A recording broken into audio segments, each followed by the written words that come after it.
If your toddler puts everything in their mouth, melts down when you don't understand them, and gives up the second something gets hard, good.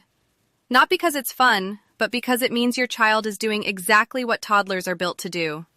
Explore fast, communicate imperfectly, and test the edges of their own abilities. And today, you're going to turn those 3 daily battles into 3 teachable skills, without yelling, without shame, and without expecting your toddler to just know better. Here's the framing that changes everything. Toddlers don't learn from lectures. They learn from patterns. They learn from what happens next, every time. So we're going to build 3 patterns. 1. Mouth is not for that. 2. I can make myself understood. 3. Hard doesn't mean stop. And you'll do it with a simple loop you can repeat all day. Block, label, offer, and praise the replacement. Let's start with the scariest one, the mouth. Toddlers mouth objects for 4 main reasons: sensory exploration, teething pressure, attention, and impulse. None of those are fixed by scolding. If you say no from across the room, your toddler learns one thing. When I grab a mystery item, the grown-up's voice gets big. We want them to learn something else.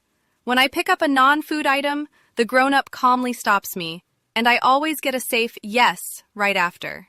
Picture this. You're in the living room. You glance over and your toddler has a coin, a Lego, a random crumb of who knows what. Step 1 is physical, not verbal. Get close, gently block the hand or guide it away. Not a snatch, not a chase, just a calm intercept. Step 2. Label with a tiny script. 1 sentence. Same words every time. Not in your mouth, that's not for eating.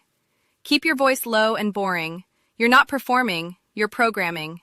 Step 3. Offer the replacement immediately. Here, this is for your mouth. Hand them a safe teether, a crunchy snack you approve, a silicone straw cup, something that meets the need behind the behavior. And step 4 is the secret sauce. Praise the replacement, not the child's character. Good choice. Teether in your mouth. Now the toddler's brain gets a clean map. Non-food item gets blocked, safe item arrives, and I can succeed. Do that 10 times a day for 2 weeks and you'll feel something shift. Not because your toddler suddenly fears choking hazards, but because the pattern is predictable. Now a few upgrades that make this dramatically easier. First, environment design. You cannot outtrain gravity and curiosity. Do a quick mouth sweep twice a day. Scan floor level for anything smaller than a toddler's windpipe. Use a small container and toss the tiny stuff in it. If it feels endless, it's because it is. That's normal. Second, create a clear yes zone.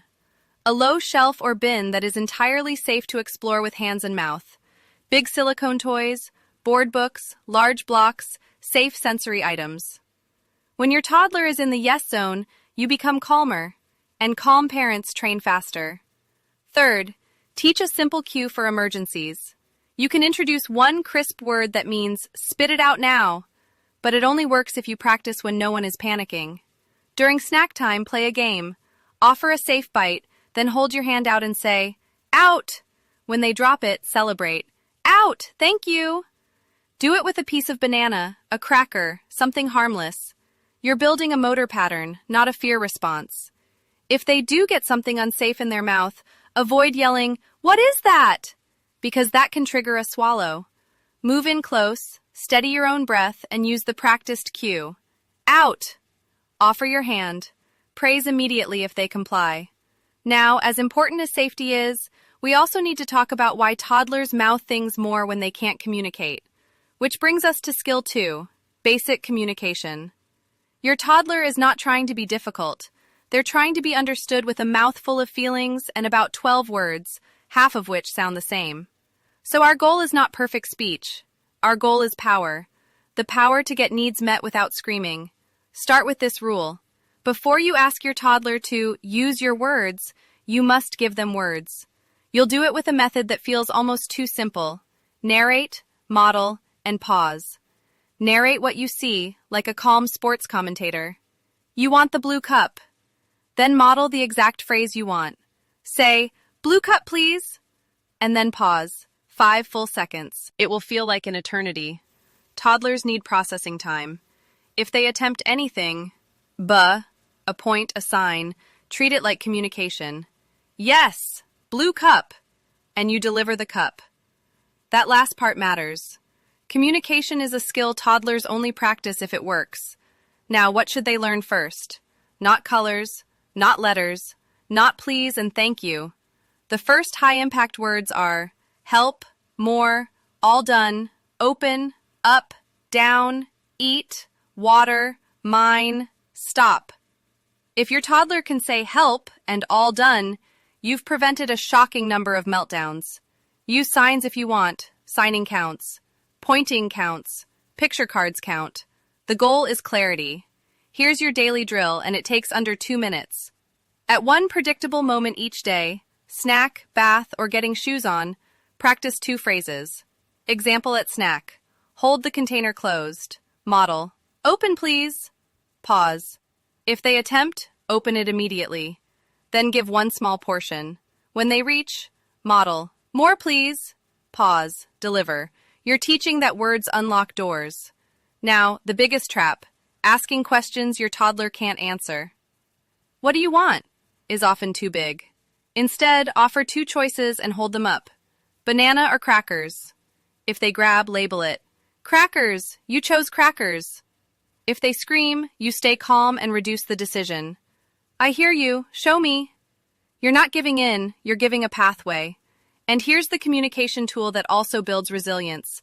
Acknowledge feelings without removing the limit. Try this 3-part script. 1. Name the feeling.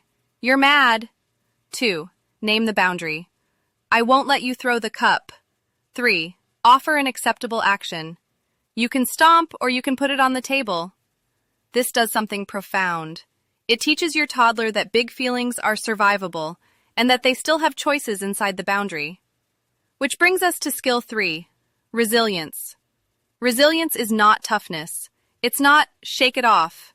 Resilience is the learned belief, I can try again and help is available.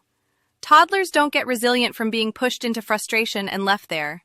They get resilient from tiny, supported struggles, repeated, where the ending is success. So we're going to engineer manageable hard. Look for moments where your toddler is reaching for a goal, fitting a shape, putting on a sock, stacking blocks, opening a lid. Your job is not to do it for them. Your job is to coach in layers. Layer 1. Wait. Give them 10 seconds to attempt. Your silence is you saying, I believe you can. Layer 2. Narrate effort. You're trying. You're turning it. That's praise for process, not talent. Layer 3. Give a hint, not the solution. Try the other side, or point, or hold the container steady while they twist. Layer 4. If they're about to explode, offer a choice. Do you want help or one more try? And if they say help, you don't swoop in and finish. You do it together. Okay, hands together.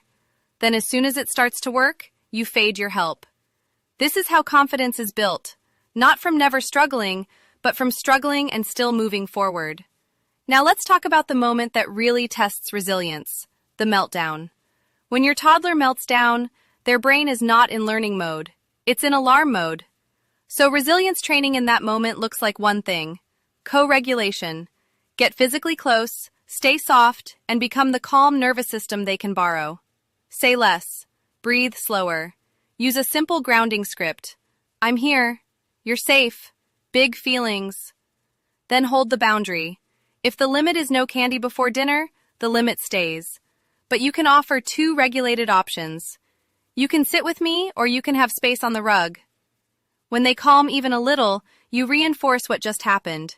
You were so upset, and you calmed down. That's hard work. That's resilience, not the absence of tears, the return to center. Now let's tie all 3 skills together with one cinematic, real-life sequence, because your day doesn't happen in categories. It's late afternoon. You're making dinner. Your toddler finds a tiny object on the floor and goes for the mouth. You move in, block. Not in your mouth, not for eating. You offer the replacement, teether. Here, this is for your mouth. They take it. You reinforce. Good choice. Then they point at the counter and grunt. Communication moment. You narrate. You want a snack. You offer a choice. Apple slices or yogurt. They whine. You narrow it. Show me, apple or yogurt. They touch yogurt. Yogurt. You chose yogurt. Now the yogurt lid won't open fast enough. Frustration spikes. You coach resilience. You're trying to open it. Pause. Do you want help or one more try? They shout, help, and that's a win. Help. Okay, hands together. You twist with them, then ease off. It opens. You celebrate the process. You kept trying, and you asked for help. In 2 minutes, you just taught safety, communication, and resilience, without a lecture. A few final principles to make this stick. Keep scripts consistent. The same words become a safety rail. Don't aim for zero mouthing. Aim for faster redirection and fewer dangerous grabs.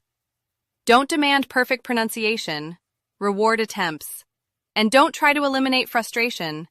Teach your toddler what to do inside it. If you want a simple plan for the next 7 days, do this. Every day, practice out once during a safe snack. Every day, practice more and all done at one predictable routine. Every day, coach one manageable hard task with the help or try choice. And when you inevitably have messy moments, because you will, remember, the goal isn't a perfect toddler. The goal is a toddler who is learning that your home has clear boundaries, safe replacements, and a parent who stays steady. That steadiness becomes their inner voice. And one day you'll watch them pick something up, pause, and choose the safer option, not because they're afraid, but because they've practiced a better pattern 100 times. That's how you teach the mouth, the words, and the grit, one calm repeat at a time.